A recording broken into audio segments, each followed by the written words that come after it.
welcome to a Wednesday night edition of the Glen Kuiper Show. Glen Kuiper Show brought to you by Kehrig Real Estate, brought to you by Tilden Properties, brought to you by the new Original Joe's, brought to you by Partners Capital LLC, and Area Rug Cleaning Direct. Awesome guest tonight. In fact, we're doing a collab. That's what we call it, right, Larry? Is this a collab? That's right. We're doing a collab stream and feeling good. And there we go. I guess. All right. Stream. Larry Krueger, you know him. I TNBR, and one of the best podcasts out there. He's been killing it for a long time. The Krueger Show. You're kind of the guy we all follow now, Larry, on this podcast YouTube world. Well, you know what? I'll say this. It's an awful lot of fun. And it's been great. So, I mean, I enjoy it. It gets bigger every month, it seems like. You know, I've had some amazing moments this year, Glenn. I mean, literally, I got recognized on the top floor of a Target at like 11 o'clock at night in Seattle by a woman and her husband. And You've made it. I mean, it was like, hey, she's like, and then the husband comes up to me. He's like, Mr. TikTok. And I'm That's like, Mr. great. TikTok. That's unbelievable. Great. But it has been a lot of fun. And I got to thank my son, Kev, who does so much work. You know, I mean, it takes a lot of work to get these channels going. And, you know, it's not always easy. So he helps a ton. He's probably the reason the thing is doing as well as it's doing. Yeah, it certainly is. But, you know, you know the drill here. And I was thinking today, Larry, about, you know, your show, which is incredibly popular. But this is a good time for you because you do excellent work, you know, with the coverage of the Niners. And, you know, Giant season is starting. You got the NFL draft coming up. So you got Giant season starting. You got the NFL draft coming up in 5 weeks. This is sort of your two hot spots. So I would imagine this is a fun time for you. Oh yeah, I mean, you know, and to me, the most fun time of the year is the tournament, and then I love baseball in spring. I just think it's great. You know, everybody's got a shot, and you know, it's a great thing. And I have to go to spring training, and it was great to get down there, play some golf. So yeah, I love baseball. I love the NFL and the draft in the off season. You know, golf and the Masters coming up. I'm looking forward to that. My daughter's living out in Atlanta now, so I'm like thinking, you know, I got to maybe go out there and get out to a Masters one of those times. But yeah, no, I mean, this is the springtime, the NCAA tournament's going on. You got a killer NBA schedule starting to heat up, the playoffs. You got Celebrini and the Sharks. Yeah, it's a good time right now.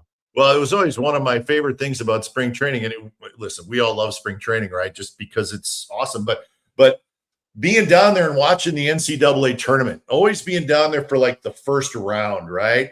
That's something that I always remember about spring training, going to the games, but yet kind of keeping an eye on the NCAA games. So yeah, this is a good time of year. This is a lot of fun for sports fans. You know, I can remember I went down with my buddies for a golf trip for spring training. We've all done that. We went to a bar in downtown Scottsdale. It was like a letter, maybe W or K or something like that. I forget what it was. Anyway, we're watching Syracuse, Kansas in a big NCAA game. And look over at the next table. It's Donovan McNabb. Really? And a bunch of his buddies. That's great. And when I'm at, buddy of mine, I'm scouting for the Cardinals at the time. Buddy of mine tells Donovan McNabb, hey, my buddy didn't want to embarrass you, but he scouts for the Cardinals. Anyway, McNabb comes over, shakes my hand, introduces himself, says hi to our entire table of people. Dude, we had like 15 people at the table. He paid our bill. No way. Seriously? He paid our bill just because we were sitting. Now, Syracuse won the game. He was in a good mood. Syracuse. But still, I mean, he didn't know us. And it was like he had a whole table full of people and he paid their bill. And he's like, get me their check. And he paid our bill. So Donovan McNabb, very cool. And that was just one great spring training memory. That's great. Hey, before we get into this whole Giants thing, and we got a lot to cover with this, we're going to have fun with it, but let's do a little WBC wrap up. I thought it was great. I was really, for the first time, probably, I was totally into it. I can't say that in years past I would watch, but I wasn't into it a lot. I was pretty locked into it. You know, we know Team USA got close, they lost, we know all of it. Are you a fan of this WBC tournament? I'm a fan of real, and what we saw there was real. Yeah, that's a good point. Yeah. I like real. I like the Major League Baseball All-Star game when Rose went into Fosse. And of course that was before my time, but I mean, I like the baseball All-Star game when guys went at it, and guys kind of still do compared to some of the other All-Star games. Yeah. But to me, it's like if it feels forced, I don't like it. If it feels contrived, I don't like it. If it feels organic and real and natural, and then I love it. And it was great. I'll tell you the game that I got stuck on. It was last weekend, Japan against Venezuela in a back and forth game. Japan took the lead, then Venezuela kept the lead, then Japan got the lead, and just the intensity of the hitters. How much it clearly meant to every team. And, it's like, that's what the NBA is trying for. It's like, how do we get the guys to play hard? Manfred didn't have to worry about that. It's like, you just have guys because of nationalism and pride and what they owe to one another. And they just showed up and played huge. And I know there are a lot of people that are critical of the American team because, by comparison, our guys were kind of relatively unemotional. Yeah. But you know what? You got to be who you got to be. You got to be real. You got to be who you are. And if the guys in the team are kind of conservative, quiet guys, then they should be conservative, quiet guys. I don't think you'd go out there trying to do some fake dog and pony show because Team Puerto Rico or Team Venezuela or Team Dominican is playing with tremendous energy. I mean, I thought it was fantastic. I loved it. I thought it was so good. I think this time stamped it like this is here to stay. It's a 5-year, it's been, I think this is the 5th time. It takes a while to get a little momentum, figure out what it is. But we've seen Japan win. We've seen Venezuela win. We've seen Team USA win. The Dominican team was an awesome team to watch.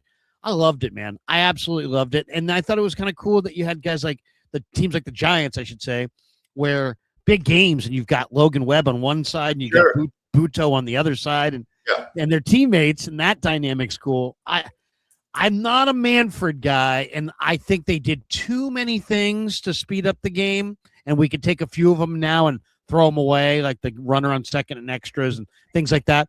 But this one, whoever's idea it was, they deserve all the applause. It was organic. It was real. It was something baseball can – I think it's going to give this season tremendous momentum as it starts. That's what I was thinking too. And that was my next question. Viewership was sky high. It was great. I mean, off the charts, right? The numbers showed it.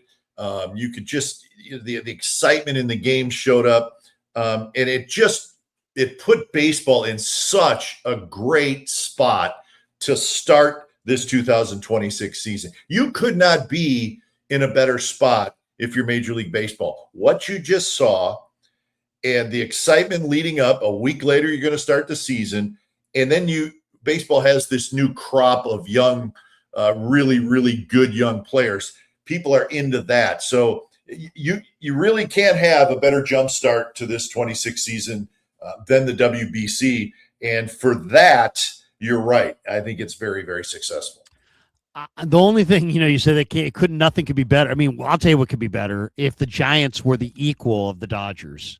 And that was the norm and not the exception, because these are two proud franchises, and beyond proud franchises, these are two enormously successful and wealthy franchises that have made brilliant business decisions and have separated from a lot of the other franchises. The Giants, the Dodgers may be the ultimate have right now, but the Giants are also one of the haves. Yeah. And I just think, as somebody who grew up in the Sunset District, going to these games, I knew Bob Lurie. Bob Lurie was a friend of my dad. David Lurie, Bob's stepson, and I went to Stewart Hall together. Absolutely. So I used to hang out with David Lurie. And, Bob Lurie was a wealthy man. But this thing has now gotten to a point. This is the greatest. The Giant purchase from 1992 is the greatest real estate deal in the history of the city of San Francisco. And it's a deal that continues to grow, obviously, as the value of the stadium and the franchise continues to grow. It's an amazing thing. So the Giants are rich, and the Giants have been enormously successful. And I think, I'm not sure, Glenn, that the Giants story has been told well as far as in recent years. They are a successful business operation, and yet they get raked a lot because of the on-field struggles. But and I know baseball is cyclical, and the on-field thing it's a cycle. You're going to cycle in, you're going to cycle up and down, but they've positioned themselves as a franchise. When you look at revenue and Forbes and where they're estimated brilliantly, and they bought it for $100 million. It's literally worth $6 billion. They've made genius decisions, and I think they ought to kind of put their chest out a little bit and be like, hey, look, we've won championships. We've been enormously successful in business. Let's be both. Let's have it all. Let's have the brass ring. Yeah, and that, you know what, that's great, because that's a good lead into what I want to kind of hit on here. But before that, I want to check a few comments, Larry. I like to keep my the viewers involved. 49er Red Zone, who you probably know, Larry, Kuiper and Krueger. Yes, let's go Giants. All right, we appreciate that. Michael Taylor says Krueger and Kuiper, what a combo. How about this one, Larry? They're just going to combine us and say Krueger. All right. Well, we have, Glenn, you and I do go way back. I swear, I think about some of the special moments of my career, and what are some of the things that where I'm like, God, did you appreciate your happiest moments? Well, I can remember at the tail end of Candlestick, 98, I believe, maybe 97, 99, somewhere in there, one of those years. You and I doing a lot of those post games from Candlestick, and we'd come on after your brother and Krug and Lon, the late great Lon Simmons, who was my dad's hero. Sometimes Ted Robinson, John, Dave, obviously. I mean, just the best crew there is. And we came on from the that cramped Candlestick. And it was booth cold there in the mezzanine. Yeah, it was cold. Nobody was there. The place was empty. It was kind of creepy. Seagulls, yeah, seriously. But those are some good memories, because this ballpark now is a product of the Ned Colletti, Brian Sabian, Ned Colletti, Dusty Baker years in the 90s, where the Giants, the ownership group saved the team, and they were moving to St. Pete, and they saved the team. And 93 was a magical year, and they gave them tremendous momentum. The strike hit, which slowed them down, but they regained their footing in the late 90s. 97 was a big year for Sabes. 98, they one-game playoff. They lost to Traxel at Wrigley. 99, they missed out on the playoffs by 2 games, I believe. 2000, we all know they were amazing. They lost to Bobby Jones on a one-hitter in the playoffs. That was the Benny Agbayani. 2001, they lost a little bit in the regular season to the Diamondbacks. We all know how that magical, ugly season was with the whole Twin Towers thing. But then 2002, the Giants are back in the World Series. Their greatest moment, their worst moment. They went 100 the next year. So I mean, there was a lot of good memories there in the 90s, and it's good to be back with you. Hey, we got a super chat. WBC, nice preview of Arise hitting for the Giants. Yeah, I would agree with that. And we're gonna get to this roster a little bit later on in the show, but Arise will be a big part of Larry and I's conversation. And what exactly will the Giants do with him? But I want to kind of piggyback on what you were saying about. I really think now, Larry, with Buster and all of his advisors, he's got a really sharp, strong group of people. But I think as a whole, they're really trying to build something long-term here. All the things you said are accurate. Listen, they got a ballpark built. It's very successful. The franchise is worth, billions and billions of dollars.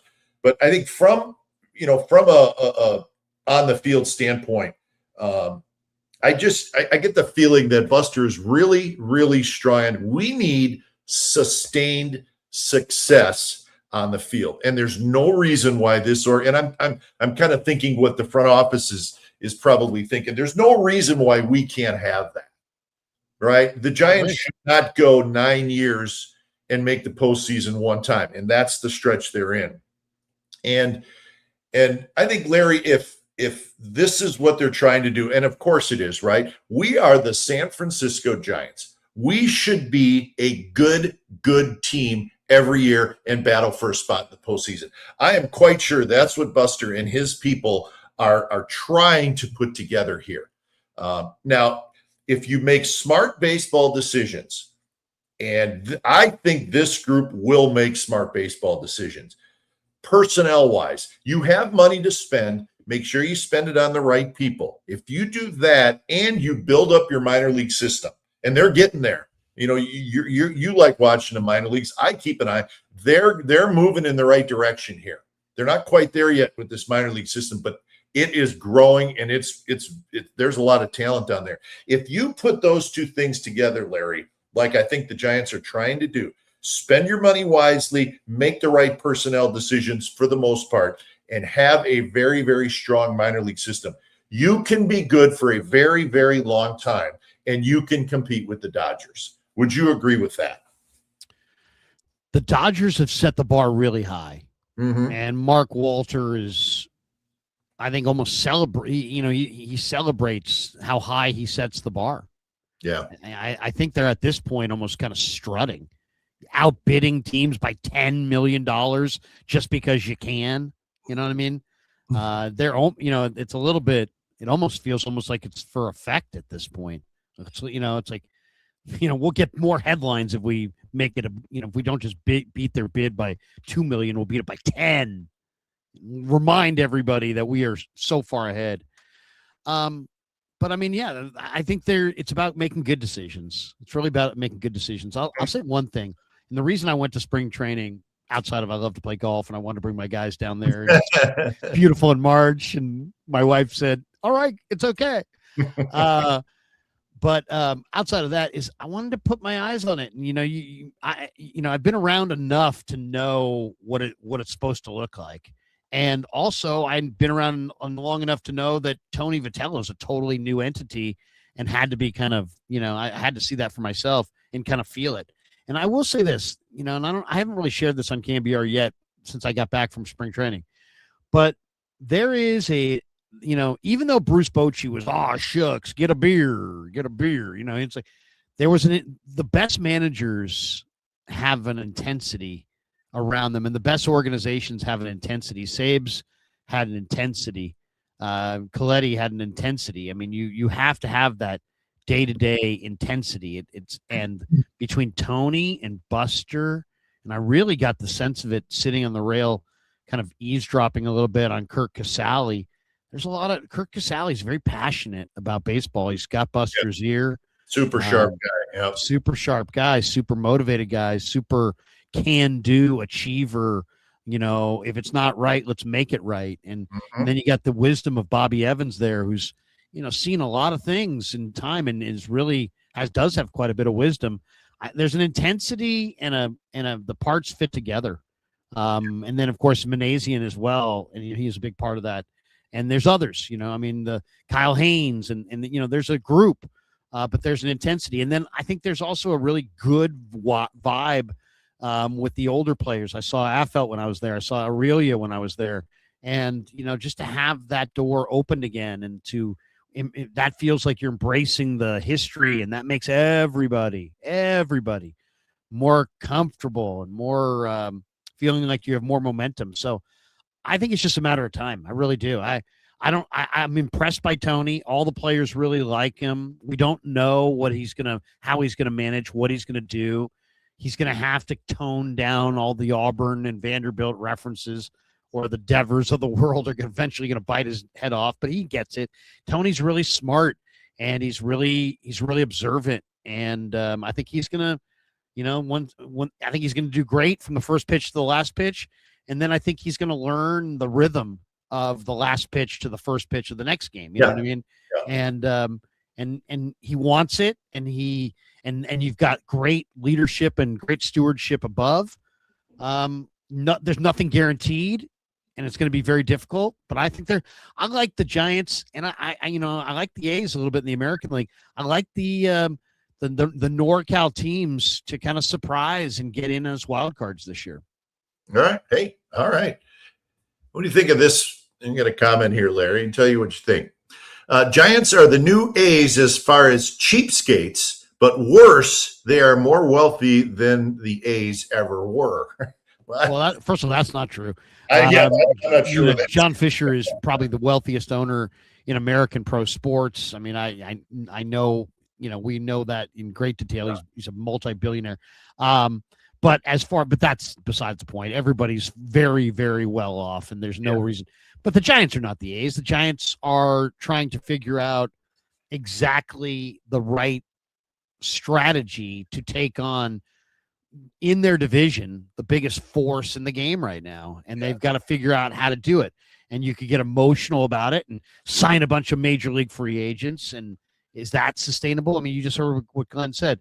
They're trying to build something that's sustainable. So you have to make good decisions at the major league level, good stewardship, and maximize at the major league level, and at the same time make good decisions at the minor league level. My only concern from watching the team is I think they're short on the mound almost for sure. And I think they're going to go as far. I think they're going to play well, and I think they're going to hang as long as the pitching depth holds out. But I'm very concerned about the pitching depth, both in the pen and in the rotation. Yeah, I think that's fair. So my last comment on it, Larry, is I think we're both on the same page here, but I just feel like the reason I'm encouraged by what the front office is all about is you should get to know these people. There's too many smart people involved that don't have egos that are going to get in the way. Right. Smart people that listen and take other people's thoughts and are willing to engage and talk about stuff and not let their ego get in the way. Those people are usually successful. And Buster has, listen, if people think we're both full of BS, that's fine. I don't care. I know the people that he has surrounded himself with, and they are very smart baseball people with not a lot of ego. Doesn't mean they don't have ego, but it's not the kind of ego that's going to get in the way. And Larry, we've seen decision makers in sports, you've seen it for a long, long time, who do allow their ego to get in the way, and that's never good. The vibe I got around Buster is just that, he's very straightforward and simple. He's what you see is what you get. He's got tons and tons of baseball wisdom. He's got tons and tons of baseball credibility. I think the fan base has so much. He's built up such goodwill. There's such a reservoir of goodwill there that the fan base is going to give him the time that he needs. Now, I was listening to Adam Copeland and driving back home this afternoon. He's like, I'm not giving them a break if they don't make the playoffs. They got to make the playoffs. and it's a high standard. It's a good goal for sure. You got to see how it plays out, but there is a little bit of like, hey, look, you're a very wealthy team. You've got a lot of wealthy owners, and the fans have done their part. Do your part to put the best team out there and break this kind of run here. What has it been? 3 years, 4 years in a row of 500 ball. I mean, it's just at this point, I think people would like to see them either roll the dice, take a few chances. I like the Devers move, but I think just like being, 85 wins, I don't think is going to satisfy the fans. I think, they've been out of the playoffs for so long. I think it's going to take closer to 90 and a playoff berth. I kind of agree with him. I think it comes across kind of like almost like petulant child, like to be like, I want this or I'm going to be mad. But the Giants are wealthy. It's not cheap entertainment. The fans do have expectations. It's big market reality. And, I think I'm getting the sense that Copeland to some degree speaks for a big part of the fan base that wants to go to October anyway, even if it means one and done, even if you get toasted once you get there. I think they want to taste that. Well, you look back, Larry, last year, the first wild card team was the Cubs, 92 wins. The second wild card team was the Padres, 90 wins. The third wild card team, the Cincinnati Reds, 83 wins. So you start thinking about what number do the Giants have to get to? And we do this at the beginning of every year, right? It's just kind of a fun thing you do. But in 2024, Padres 93 wins, Braves 89, Mets 89. Those were the 3 wild cards. So you start realizing you probably need to get to 90 to guarantee it, to feel really good about having a shot at one of the wild card spots. Doesn't mean you're not going to, try to track down the Dodgers, but we get that situation.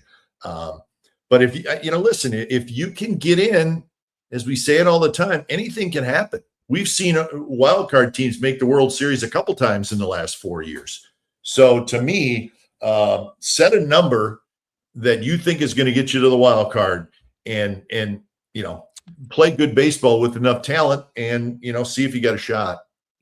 What's the roster going to look like? I mean, that's the thing. Yeah. I mean, like, I talked to Susak, and I think the plan is for him to be the number 2 catcher. But I got to be honest, I really like the bat of Jesus Rodriguez, and I would really like to see Rodriguez's bat at the big league level. I just think, I mean, he's so confident as a hitter to hear him talk about it, and then you can see why. I mean, he really swings it well. I mean, he's not a tall guy, but he's got a lot of thunder.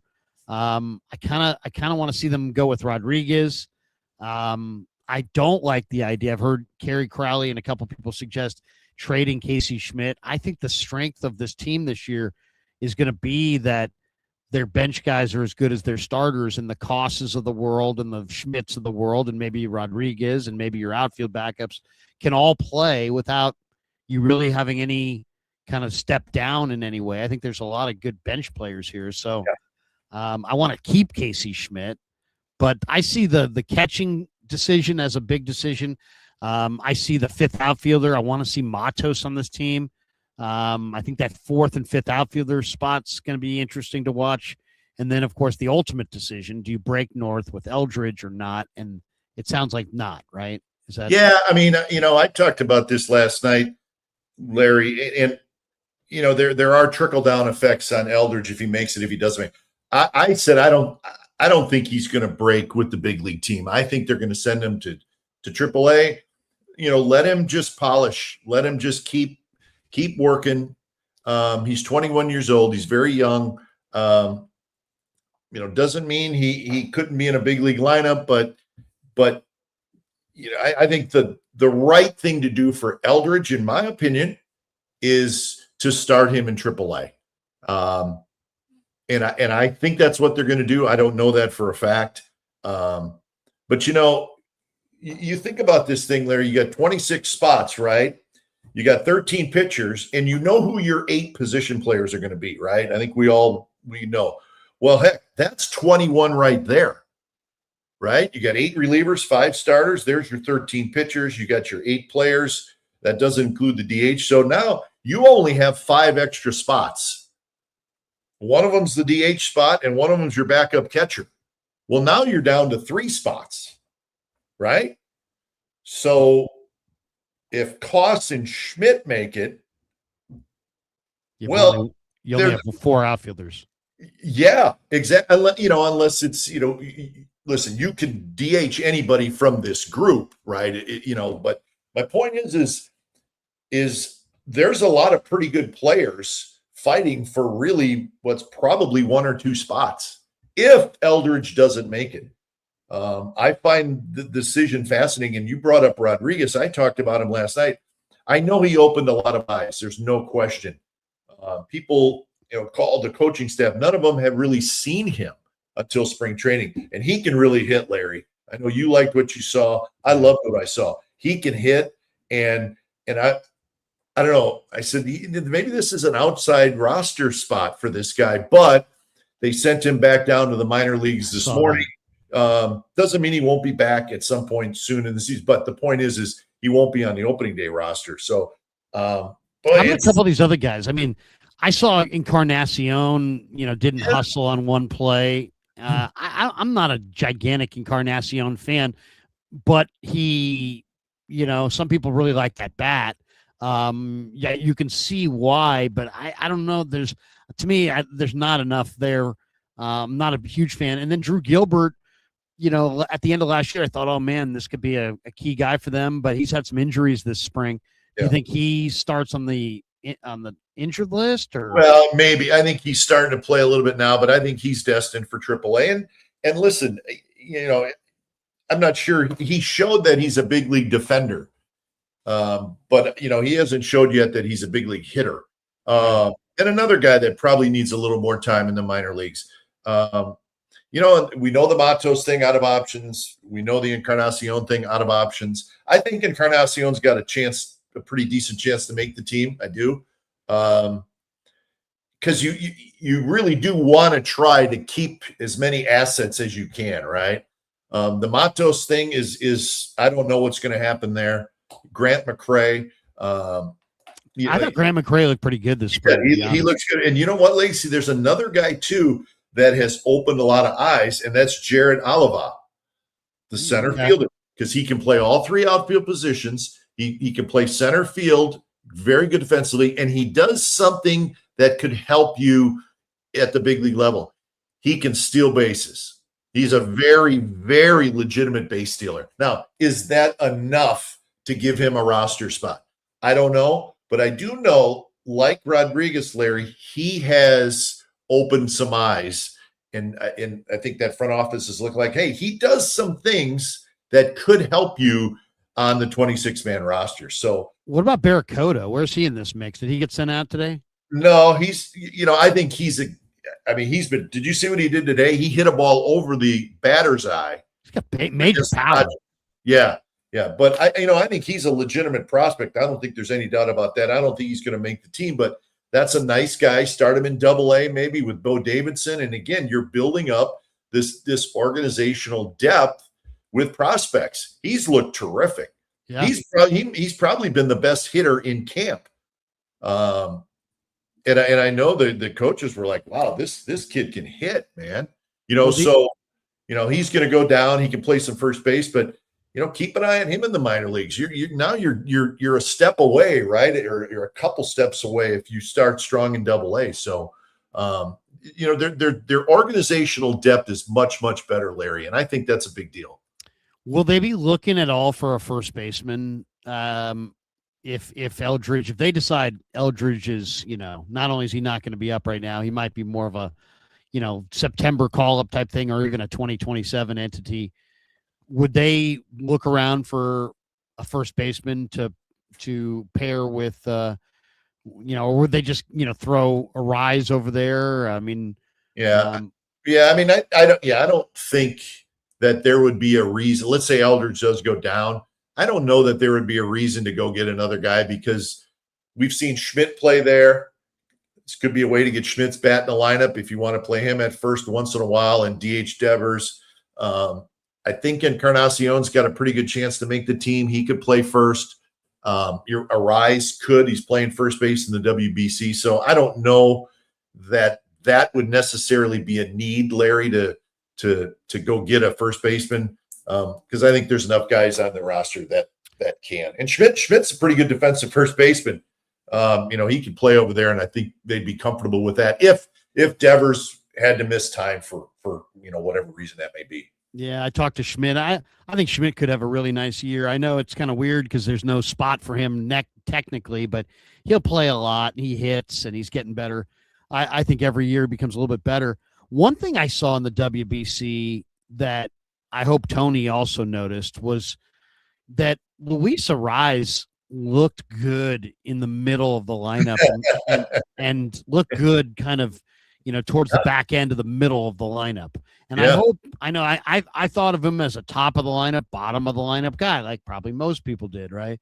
But man, there's just, he's such a line drive hitter. He's such a contact guy. He's such a good hitter that, that will be intriguing at times, because you get the feeling that if you put him in some RBI type spots, he could have a big RBI week or month for sure, because he makes a lot of contact. Yeah, and you know what? You kind of read my mind, Larry, because that was sort of the next thing I wanted to get your thoughts on was this lineup. And you know what? There's no right or wrong, right, in a lineup.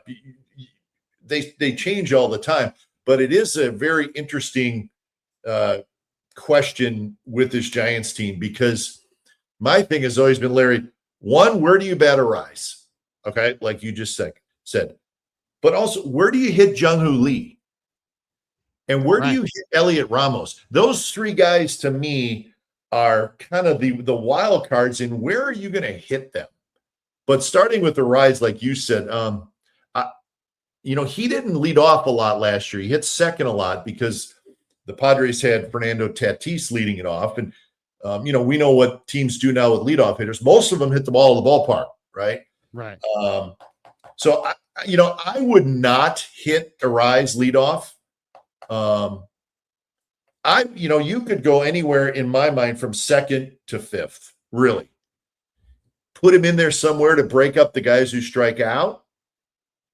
He's a very good hitter with runners in scoring position. His career average is 350. So you don't worry so much about the 3-run homer with him, but you worry about keeping the line moving if you have a big inning. So I don't know. What do you think, Larry? I don't know. First of all, are we taking him out of the leadoff spot? It's like anything that we say on any given day. I really do kind of believe. If you have the 27 Yankees and you want to go set lineup, go set lineup. But if you don't have that, and I almost feel like, you almost need part of your job as a manager is to juggle the lineup to hunt for incremental. How do we get an advantage today? So sometimes people look at that as like instability, but I don't necessarily think that that's the case as much of them. Maybe in 1978, if you juggled your lineup as much as managers in 2026 juggle their lineup, there'd be some bitching and moaning from the players, right? I could see that back then. But now there's lots of different mindsets and theories. Sometimes the theory, the old Dodger way, like when I was a little kid, they would just take whoever their fastest guy was, and they would just make him their leadoff hitter. Rudy Law is the leadoff hitter, whoever, Steve Sachs, whoever it is, whoever the fastest guy was Brett the leadoff Butler, hitter. right? Brett Butler is the leadoff. A lot of teams went with the fastest guy. And then somewhere in the when Bean and DePodesta got together in the Moneyball thing, the whole thing started going to no. Put your highest on base percentage guy. And then you start to see people start playing games with the 9-hole, especially with the advent of the DH in the National League. Now it's like, well, I want these guys hitting in sequence. So they're 1-2, they're 9-1. So there's lots of different ways to look at it. Then we've also seen just put your best guy, like when I coached my kid in like juniors, they were all 13 years old. I just made sure whoever the best hitter on the team was hit first. So he got as many at-bats as possible. Sure. And I see that sometimes with like Schwarber. Kyle Schwarber is a leadoff hitter, but he has hit leadoff because he's got a great zone. He's in a way, he's a little bit like Ricky from that standpoint. He's got a tight zone. He's got tons of power. You put it in his zone, he'll put it out of the park. He'll draw the walk. So I don't know. It's really tough. I would say I like the idea of Bader hitting and then Arise. I think that would be good. Now, is that good 9-1 maybe with Bader in the 9-hole? Maybe.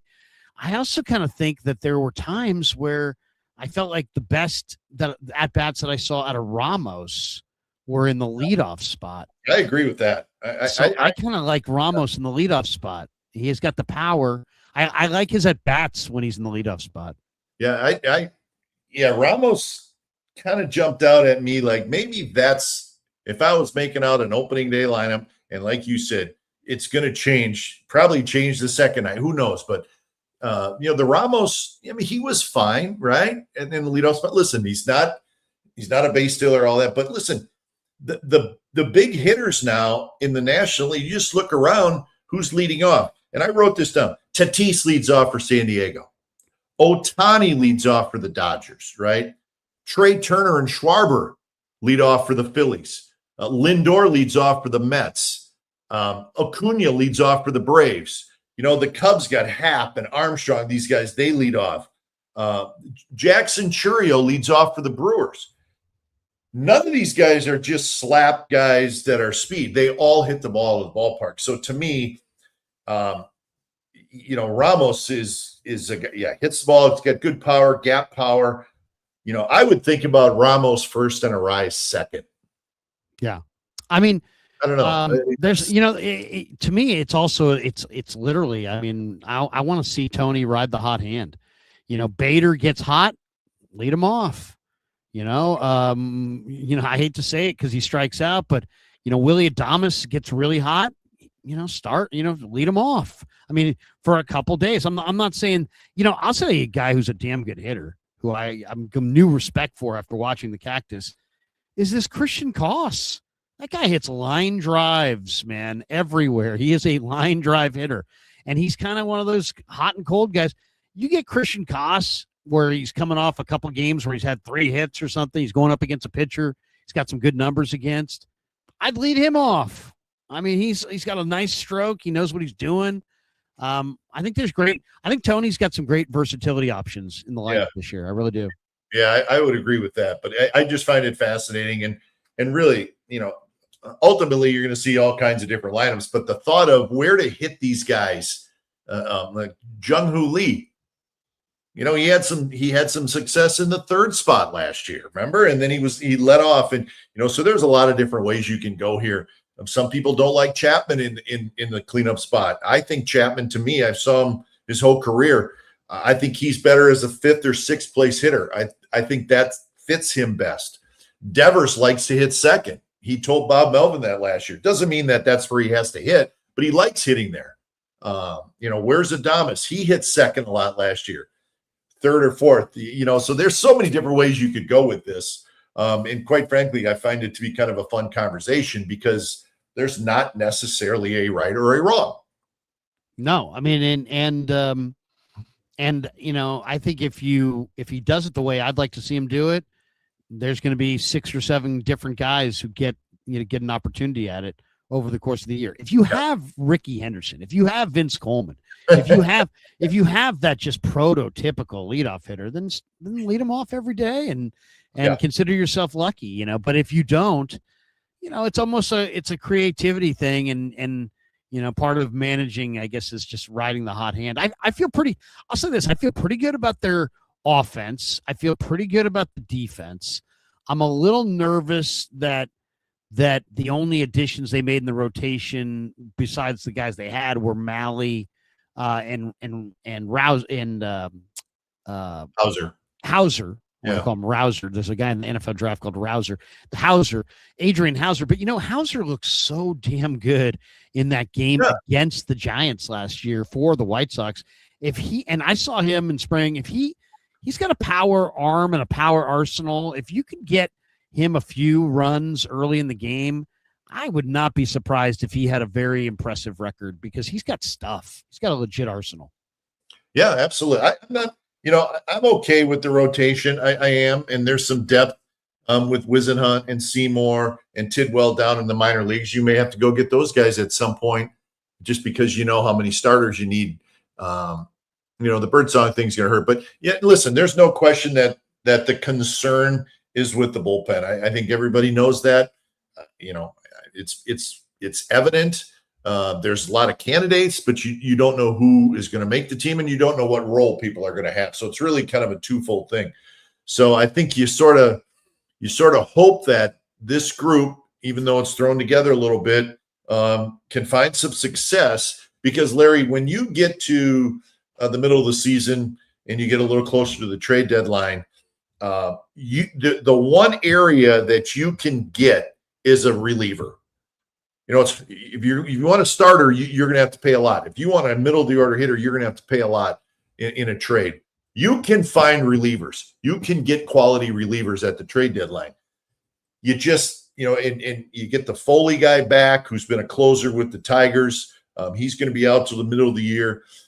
But you just hope that this group that's going to get kind of thrown together in the bullpen can figure it out, have some success, and maybe hold the fort till the time comes where maybe you can go get a guy. Well, so you know what? I look at this as just the organizational challenge, right? Because it's gonna require all hands on deck. That means that whoever's looking at the minor leagues, you better have a keen sense of who's out there at all times. And because as you said, I mean, you're you have to piecemeal it to some degree, but really what you're going to have to do is you're just going to have to, what I've noticed through time is like some teams will just discover relievers. Like the way like relievers kind of come out of nowhere and oftentimes return to nowhere. And it's like, out of nowhere, guy develops a pitch, or all of a sudden he's got more juice in his arm. I mean, baseball's a very odd sport. I mean, Wisenhut's throwing high 90s this year. Now, the command wasn't there, but I mean, high 90s. I mean, the last time I saw him, he was throwing 91, 92. Now he's throwing 97, 98. So guys get off-season, different training, different this, different that. And you have to they're going to have to discover some relievers. Maybe somebody off the waiver wire. Maybe there's somebody in the system. Maybe there's somebody in the minor leagues, even at a lower level, that might be a little bit more advanced or a little older for his age, figures how to pitch, and is, the way it works. All of a sudden you look up and there'll be some guy in your organization that hasn't given up a hit in like 6 weeks. And you're like, I never, that guy, well, we didn't factor that guy in. Well, yeah, but he's at AA and he figured it out and he got married and he quit this and he tried that. And, guys have breakthroughs. You're going to have to find that guy, accelerate him through the farm system and promote him to the big leagues. It's been done before. It has been done before. I mean, I can remember as an older Giants fan when John Burkett came to the majors, he was not part of the opening day team, and they promoted him like a week or 10 days after the season started. And, he did what John Burkett always does. He just battled for 6 innings and gave you quality start after quality start. And pretty soon you looked up and he was a veteran. Yeah. And you see it every year. I mean, every team, there's always a surprise guy. I mean, you're right. And it does happen. And listen, that's, maybe that's what the Giants need this year, but we will keep a close eye on the bullpen. That's just the way it is. They got guys. I mean, I was talking to JT Brubaker. Yeah, there's Brubaker's had a good camp. I talked to Bednar. Bednar's, solidified himself as a reliever now. He's not that far away. He got sent out, but he's going to pitch in the big leagues as a bullpen arm. So, this thing's got to come together still, but it's not like they have zero candidates. There are candidates. Yeah. It's just a matter of, can they coach them up? Can couple of these guys find some rhythm? As I said, they're going to have to kind of invent some guys, but it's possible, and it's done every year. All right. So, Larry, let's wrap this up and let you take the rest of the night off. But what do you think when this whole thing wraps up on October 1st or whatever the date may be? What do you think is going to happen with this team? You're looking for an end of the year I'm record? Looking for. Yeah, I think this that's team. Not fair. I don't like to dump that on you, but what kind of team do you think this is going to be? I think this is going to be a team that gets off to a good start and plays well early, and people are really encouraged because you've got a nice product to watch. You got some hitters. You've got some pieces to the puzzle that are clearly in place. And then I think what's going to happen is we get closer to May and June, that depth is going to erode. You're going to have some non-major league relievers, some non-major league starters. I mean, if you could guarantee me that you could put out a quality major league starter for 162, then it's just a matter of, can you find, I like the offense here. I like the defense. And I like the mix of youth.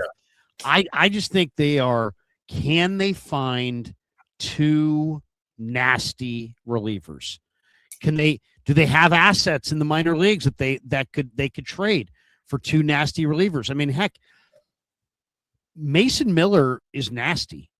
The A's got him because the Padres were willing to trade that Leo DeVries, who's just a freak. And I saw him in spring training in the Giants-A's game out at the A's stadium. And DeVries is going to be a really nice big leaguer, and that was probably a good trade for the A's. But they gave up Mason Miller. So, I mean, do the Giants have now they don't have a DeVries necessarily, but do they have a young arm or 2 or a young prospect that's low enough down in the system that they feel like they could part with and they could get not necessarily Mason Miller, but somebody who could be really, really nasty in that pen. I thought that the guy in the World Baseball Classic, Palencia, who throws for the Cubs. Yeah. That guy's nasty. Oh my God. I mean, is there a reliever somewhere out there that you could trade for that's got some, that could give you some juice? So I do think there's enough organizational prospect wealth and depth here where Buster and Manassian, I think, will be able to find a match at some point, and I'm very encouraged. So I think the Giants are going to win. I'll say 89 games. 89 games for the Giants, and I'm encouraged. I think they'll get off to a hot start, and then they're going to have to lean on their management to kind of fill in some of the blanks because they're going to have some depth issues on the mound. Yeah, listen, if they win 89 games, they'll be in the postseason, and you know what? Then you play well at the right time and you have some fun. We've seen teams do it before. We've seen the Giants do it before. So, I think I'd love to see Tony. I'd love to see Tony get off to a great start and kind of just be allowed to be Tony because he got off to a hot start and he had his own kind of success bubble. You know what I mean? I don't want to. I don't want to see him forced into some uncomfortable moments and tested. And because we know, I mean, you've been around the big leagues long enough. You're staring at your stats if you're a hitter. You're staring at the standings every day. Yeah. I mean, the thing is a freaking mental grind like almost no other sport. It's like golf in that regard. And that's what I'm eager to see how Tony manages, how aggressive he is. They play less games in college. Does that mean he's more aggressive? I'm not really sure. We don't know what to expect, but I do like Tony. And I got the sense from talking to the players that they really do kind of have an appreciation for where he's coming from. And that, I think, is very important. Yeah, it's going to be a fascinating watch. I think the team's going to be fascinating to watch. I think they're going to be pretty good. The Vitello thing's just going to be day to day, and he's going to learn something every day. And, I think the Giants are hoping that he's the long-term answer as part of this thing that we talked about earlier in the show, Larry, about turning this organization into a consistent winning organization and everybody being together and everybody pulling for the same thing. And I think he's a big part of that. So it's going to be fun to watch.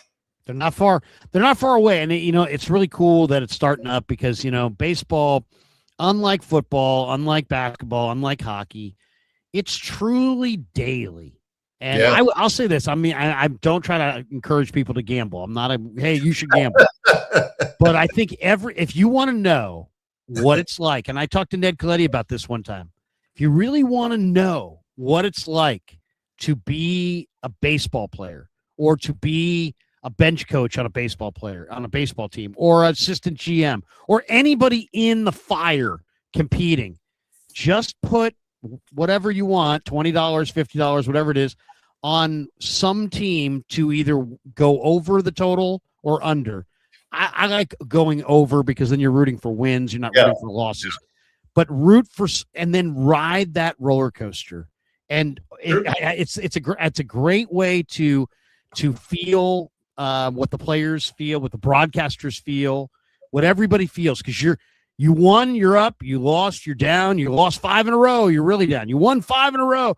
This bet's going to win for fun. This bet doesn't have a chance of being successful. I mean, you are going to ride that roller coaster, and it really does give you that feeling of being in the game, and that's what these guys go through. So, I'm rooting for a great year for Tony. All right, so what you're saying there is I should take over 88. Is it 88? No, it can't be over. No, I don't know. I think my guess is the Giants number is 79. Really? 79 or 80, maybe 81. I don't know. I could look it up, but I would say it's right there at 500. And I like them over. I like them comfortably over. Yeah, awesome. Hey, Larry, thanks for joining me, and thanks for allowing our shows to come together. I know you have a huge audience, and I appreciate some of your viewers watching on my channel and vice versa. But I appreciate you going in with me on this. You're fun to listen to. Your podcast is one of the best, The Krueger Show.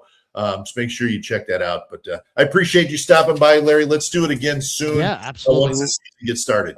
Absolutely. Looking forward to it. Really glad to see you back, man. Huge fan of what you do. You're first class all the way. And I think you're going to do great stuff for the Giants, and Giants fans are going to be treated to a lot of great broadcasts, man. So I'm really glad to see you're back doing your thing. All right. That means a lot. Thank you, Larry. I appreciate it. Thanks for stopping by. Absolutely. All right. Larry Krueger, again, his show, the podcast, The Krug Show. You can see it on his YouTube channel, and you can also hear him on KMBR. Larry Krueger. Thanks, Larry. Appreciate it. And that's going to do it for tonight's show. Certainly hope you enjoyed it. A lot of good Giants talk. The Glen Kuiper Show is brought to you by Kehrig Real Estate, Tilden Properties, Partners Capital LLC, Area Rug Cleaning Direct, and the new Original Joe's in Walnut Creek. I know Larry's been there because he lives over there, and he probably loves the food. Who doesn't love the food? So we appreciate the sponsors. I appreciate Larry. I'm Glen Kuiper. Thanks for joining me on the show. Check out my show and check out the Krug Show, and we will see you down the road. Have a good one, everybody.